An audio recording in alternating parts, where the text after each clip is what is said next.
kong pigilan, pero tuloy lang ang paglaban.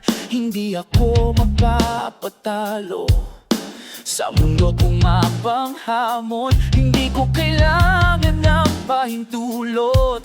Alam ko kaya kung lumaban mag-isa sa gitna ng bagyo. Patuloy akong tatayo. Ako ang aking lakas. Dito ako lumalaban. Walang makakapigil sa aking pagtaas. Ako ang aking lakas. Aking lakas.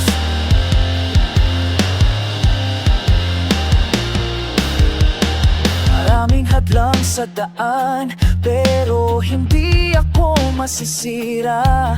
Tumayo mula sa pagkakabagsak, mas malakas pa sa dati. Patuloy lang ang pag-akyat, hindi dahil kailangan, pero dahil gusto ko. Ito